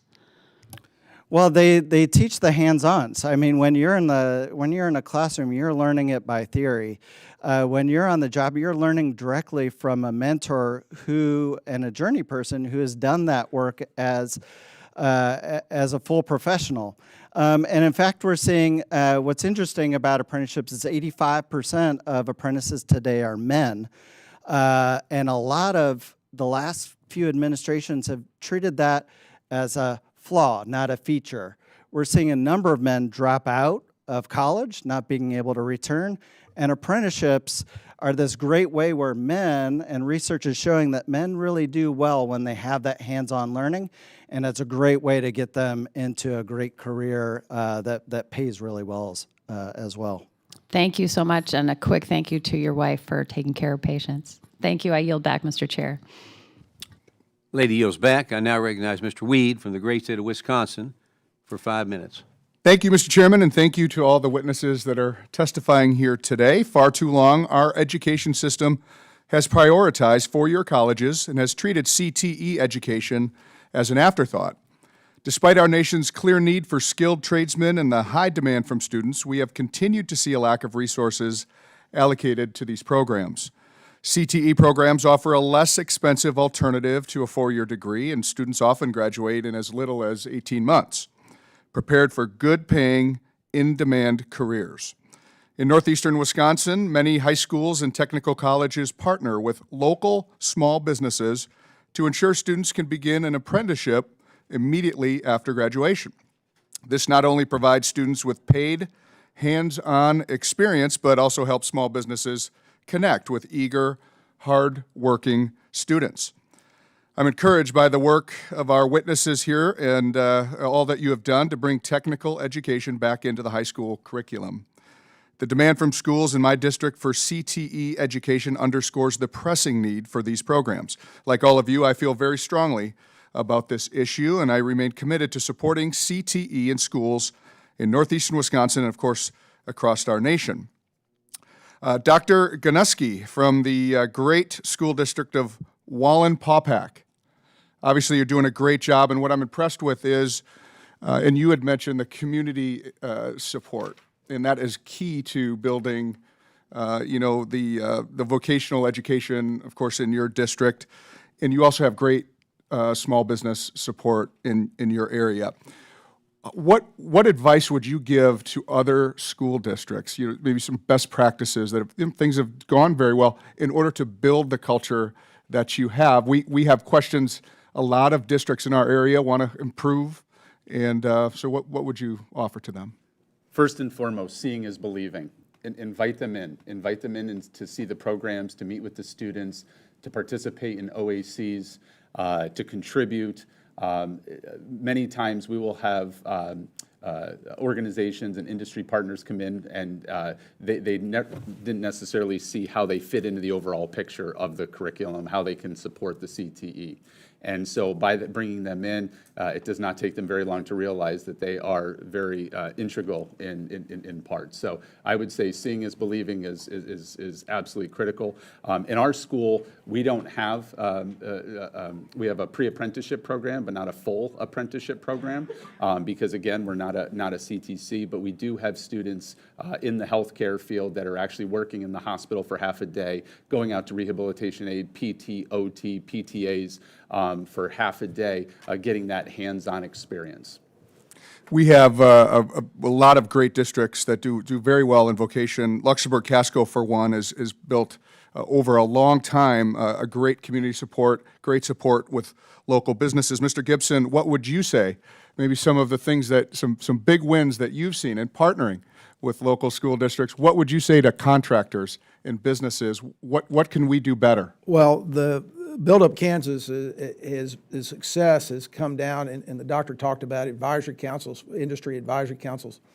I'll go one step farther. One of the things that's been successful is not only bringing industry in to share what type of professions that they're looking for, but we bring in recently graduates of that high school CTE program because they can relate to that younger generation better than the contractor. And that has really turned a lot of heads. In fact, I mentioned about social media. We do, if you go to Build Up Kansas, buildupks.com, you'll see testimonies of a lot of students that have graduated out of the high school CTE programs. Matter of fact, I've mentioned Panasonic.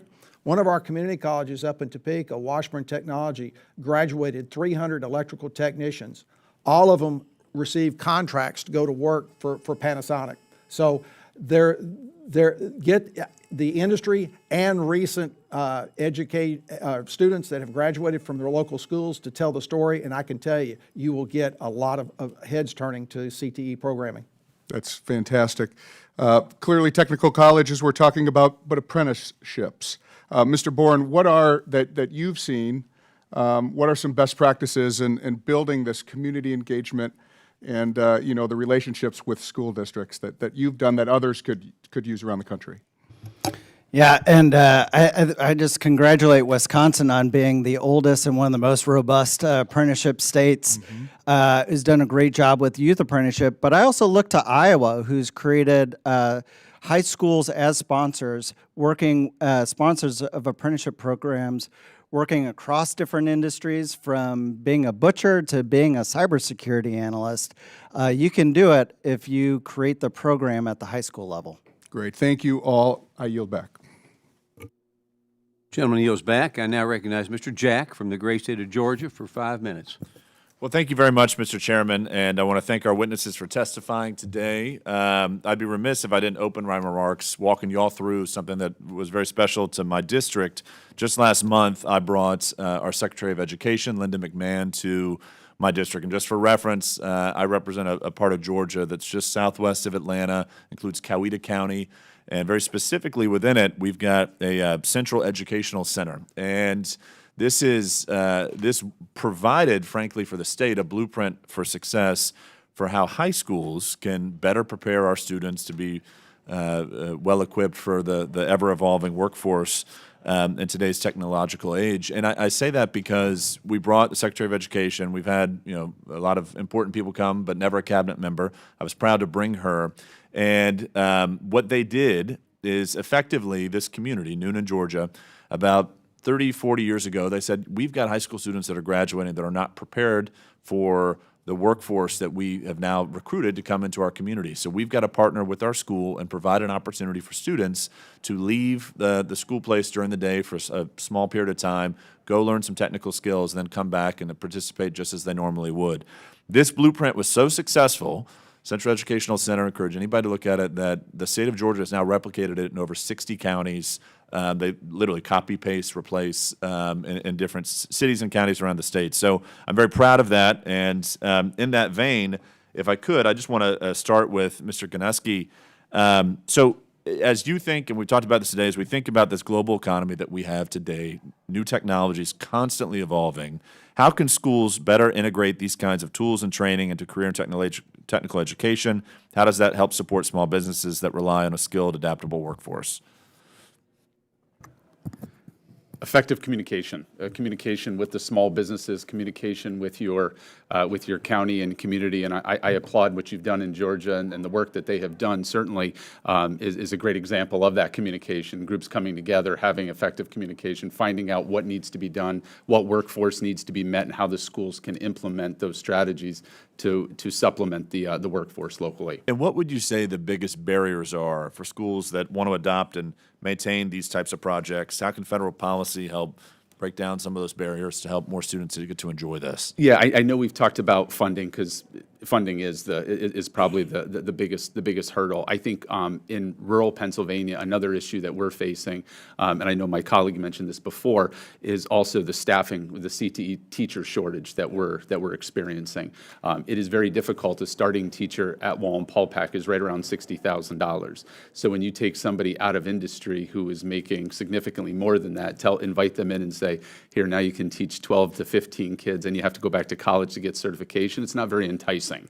And so it is something that we're continually trying to work on. And so if there was any type of work that we could do with potential industry teachers to come back and help be teachers in the classroom would be significant. Well, thank you very much. If I can next move to Mr. Gibson, I'd also be remiss if I didn't note my colleague to my right, Congressman Schmidt. We're just talking about you. I was with Marty Jackley, the Attorney General for South Dakota, who said you were one of the best attorneys general he served with, so you're well represented in Kansas. I want to make that clear for the record. But as I mentioned, in my district, the Central Educational Center, of which I'm very proud, was created because the community recognized that students needed to access training to compete in this changing economy. And I'm curious, from your perspective, how do you see, especially within the workforce that you have to recruit, what type of educational opportunities would you like to see better provided for students coming out of some of these technical schools? And frankly, I also have to ask, we're seeing a more autonomous workforce. I see it across factories I visit all the time, and obviously you're more focused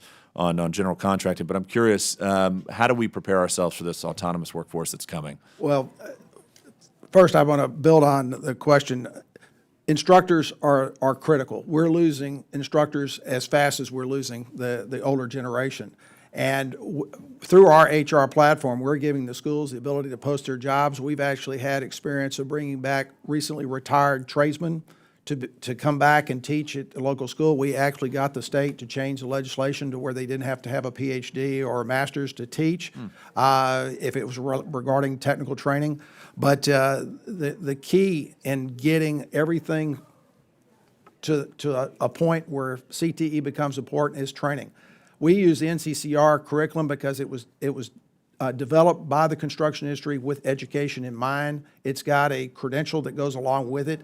The contractors, and I represent general contractor subs and suppliers, they're migrating to it because there is a proven curriculum that the schools are embracing, and that credential that comes along with it is like a high school diploma to where they can demonstrate. Like, for example, the Corps has blueprint reading, OSHA 10-hour safety, hand tool, power tools. All that accumulates like a high school degree to where that applicant can show that contractor what skills they have to go to work immediately in the industry. Thank you, Mr. Gibson. Mr. Chairman, I yield. Gentleman yields back, and I want to thank our witnesses today for your testimony. And I want you to go home and always get asked, can't you reach across the aisle with these guys and gals? I think you've seen we can do that. Pretty good hearing today. We were just remarking there wasn't, we all agree on everything, so this is great. We'll get something done. That's not true everywhere, but here, we all agree on everything right now. But anyway, without objection, members have 5 legislative days to submit additional materials and written questions for the witnesses to the chair, which will be forwarded to the witnesses.